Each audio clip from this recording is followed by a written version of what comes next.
Greetings, it's Vinnie. So, I had my own identity theft experience in the past, and my wife had a separate identity theft experience. So, what am I talking about? Well, one year I filed my tax return, my federal tax returns. I filed jointly with my wife, and I got a letter in the mail a couple of weeks later, and it wasn't my refund. It was a letter from the Internal Revenue Service basically telling me that I was the second person to file taxes against that name and social security number this year. And it required me to contact the Internal Revenue Service by phone. I called them up. I was really befuddled. I couldn't imagine that somebody had filed my taxes for me. And what I found out is that people can do that, and the IRS, because they want to make sure that they get everything done in a timely basis, apparently sends the money to them before they even verify everything. At least they did at the time that this happened to me. This was about 10 years ago. I had to go through this lengthy process, talking on the phone to the IRS person, giving them information that you never want to give out to people, information that can be used to commit an identity theft. I was fortunate in this case that it was an IRS person I was talking to, and I was able to verify that. But they ask for stuff like, what's your name? What is your date of birth? What's your address? What's your previous address? Where did you live before that? How much money did you earn this year? Where did you work? They asked a lot of questions. And, they kind of insulted me on a couple of occasions, like asking me if I was sure about that and how do I spell the name of the city that I was born in. It was just overall not a very nice process. I finally was able to convince the people at the IRS that I was them, and then they said they were going to send me a special code in the mail, a PIN number that would allow me to file my taxes as long as I use that PIN number. If I file my taxes for some reason without that PIN number, they're not going to process it. So I found that very interesting. Now, curious I was about who it was that filed my taxes. Where did they say that I worked? How much money did they say that I earned? And even more importantly, if they got a refund, how much did they get? And I got the typical response from the IRS person, which is, that's a legal matter, it's undergoing, and they're not able to reveal any of that information to me.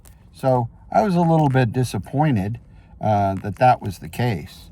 But now, years later, like I said, maybe 10 years now, every year in the mail, I get a PIN from the Internal Revenue Service letting me know that I can use that number when I file my taxes. And if I don't use that number, they're going to bounce. So I'm not so sure about the system and how that all works. It didn't affect the rest of my credit.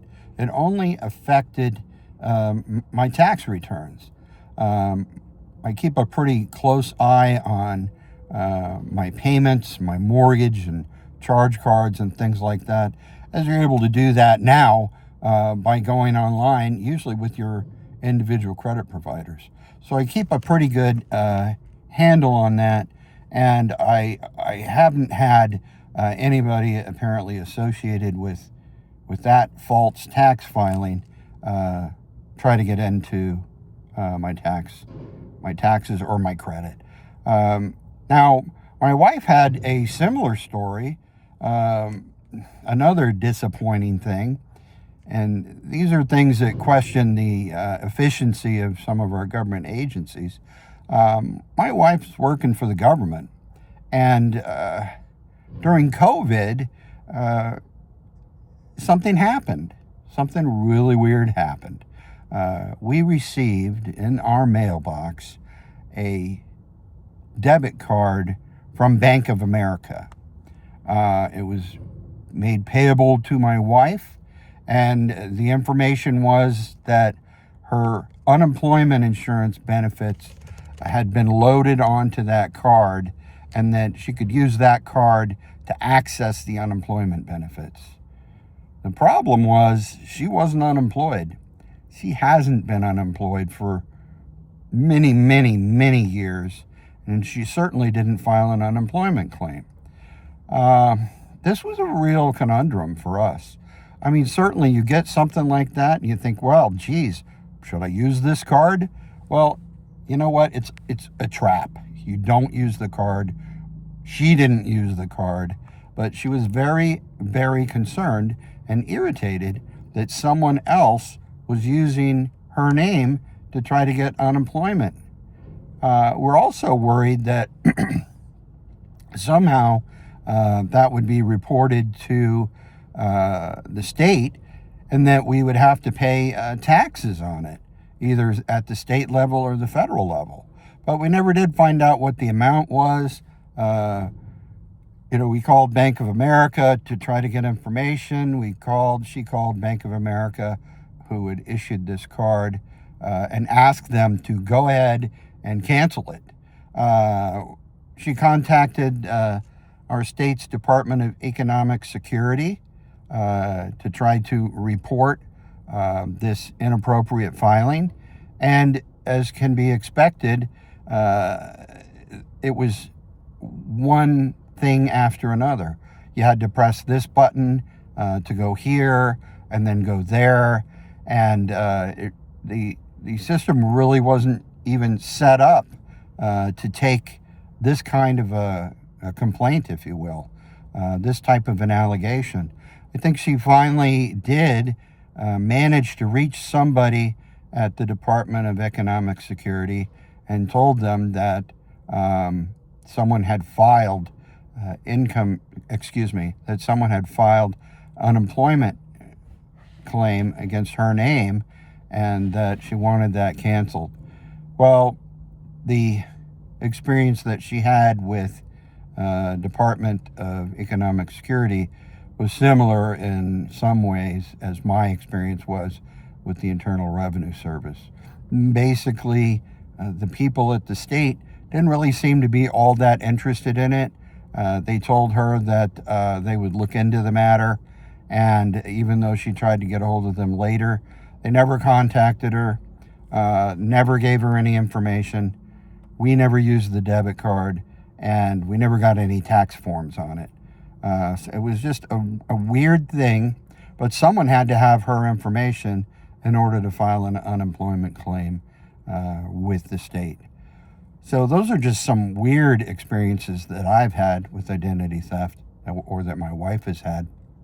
These, of course, are not directly related to your credit or your credit score, but they are indicative of a problem in the country for people obtaining your identity. So it's not only being done for the purpose of obtaining people's credit, but other ways that they might obtain some sort of money. And it occurs to me now also, another really, well, for me, interesting thing that occurred is that I have an adult son whose computer and passport were stolen out of his car. And, that's a troubling thing. The computer was worth about $3,000. He never got that back. But at some point in the future, what happened was a person was arrested for some breaking and entering, some sort of a crime. That person produced my son's passport to the police and claimed to be my son. This was an identity theft issue where the person was trying to use my son's identity to create a criminal record against my son. Certainly he wasn't doing it for that purpose, but he was doing it for the purpose of being able to escape the crime that he had committed. Fortunately for my son, he's a bright young man, and he reported the stolen passport immediately after it was stolen. So the police were able to ascertain that he was not the same person that he claimed to be. And in this particular case, the police were very forthcoming and very cooperative, and they actually returned my son's passport to him. So these are actually 3 examples of identity theft. In later videos, I'll talk about some other issues relating to video theft. Well, darn it, not video theft, identity theft. And I thank you very much for listening. I hope this has been helpful.